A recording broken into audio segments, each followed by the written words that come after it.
excelente quarta-feira para todos vocês. Hoje são dia 14 de abril. Vamos estudar no nosso livro de língua portuguesa, tá? Nós vamos das páginas 109 até a 114. Nós vamos falar sobre a sílaba, sobre a classificação quanto ao número de sílabas e vamos também conversar sobre a classificação das palavras quanto à posição da sílaba tônica. Vamos lá? Vamos conversar sobre sílabas. Bom, para escrever ou para proferir palavras, né, nós utilizamos as letras e os fonemas, tá? Nós vimos também que as letras nada mais são, não é, do que tentativas de representação desses fonemas, tá bom? Quando nós pronunciamos uma palavra, não produzimos fonemas isolados, tá? Vamos pronunciar essas palavras aí do nosso livro, ó. Paz, artista, mundo, tranquilamente. Você percebeu que ao dizer essas palavras você produziu grupos de fonemas e não fonemas isolados? Esses grupos de fonemas eu chamo de sílabas. Sílaba é um fonema ou grupo de fonemas pronunciados em um só impulso de voz. Para identificar essas sílabas graficamente, nós podemos escrever essas palavras da seguinte forma. Observa aí no nosso livro. Paz, uma sílaba, mundo, duas sílabas, artista, três sílabas, tranquilamente, tem mais de três sílabas, tem uma, duas, três, quatro, cinco sílabas. Na língua portuguesa, a vogal ela constitui a base da sílaba, tá? Por exemplo, paz só tem uma única vogal, uma única sílaba. A palavra rei, por exemplo, do nosso livro, ela possui duas, não é? Duas vogais. Só que só possui uma mesmo que eu posso chamar de vogal, que é a letra E. Por que ela é vogal? Porque ela tem o som mais forte. E aí vai ser chamada de semivogal, porque ela tem o som mais fraco. Quanto ao número de sílabas, as palavras se classificam em 4 categorias.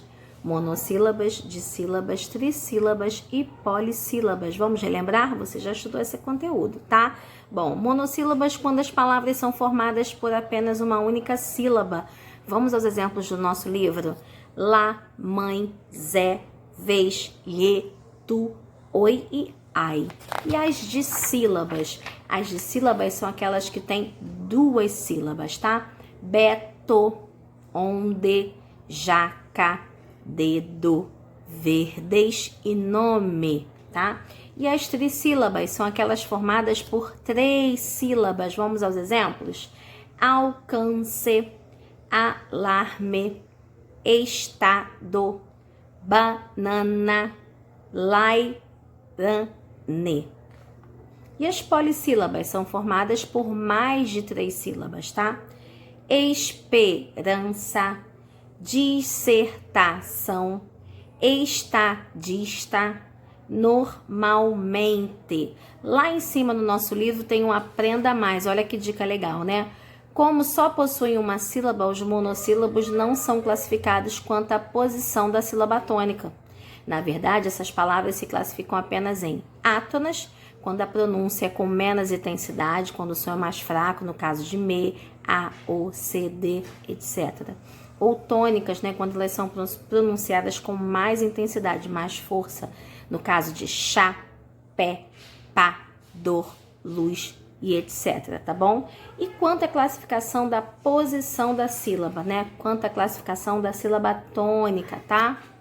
Em palavras que possuem mais de uma sílaba, sempre há uma sílaba que é pronunciada com mais intensidade, com mais força.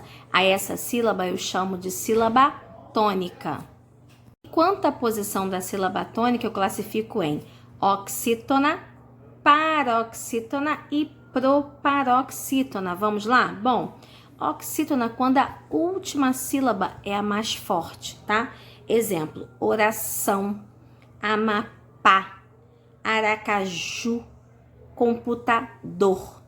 A última sílaba é a mais forte.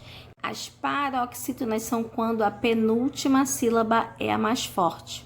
Olha os exemplos do nosso livro. Trabalho, regra, letras, impressora.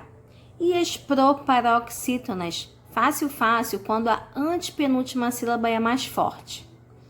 Penúltima, paroxítonas, máquina, lâmpada. Na página 111, você vai exercitar, tá? Sobre esse conteúdo trabalhado. Na página 112 e 113, tem o texto Deus existe. Vamos ler um pedacinho juntos? Olha lá. Deus existe. Um homem foi a uma barbearia para fazer a barba e cortar o cabelo. Entre uma conversa e outra com o barbeiro, ele falava de Deus. Certo momento, o barbeiro disparou. Esqueça isso. Eu não acredito que Deus exista. O homem se espantou, mostrou-se perplexo, ensaiou alguma resposta, calou-se. O barbeiro continuou o serviço. Alguns minutos depois, o cliente quis saber o motivo de sua descrença. Por que diz isso, meu amigo? O barbeiro lhe respondeu.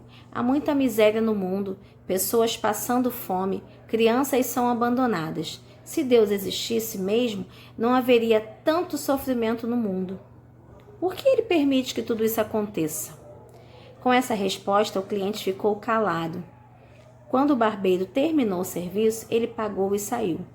Assim que chegou à porta da barbearia, a primeira pessoa que viu foi um mendigo, com a barba e os cabelos muito grandes e sujos. O homem sorriu, voltou à barbearia e disse ao amigo: agora eu vou deixar aí para você terminar esse texto, tá bom? Faça a leitura e conclua a atividade da página 114, tá? Nós vamos parar aqui na questão 2. A página 115 não precisa a gente fazer. E assim, nós encerramos o nosso capítulo 2 para a prova. Nosso livro de língua portuguesa está concluído para a nossa avaliação do primeiro bimestre, tá? São os conteúdos do capítulo 1 e 2, tá bom?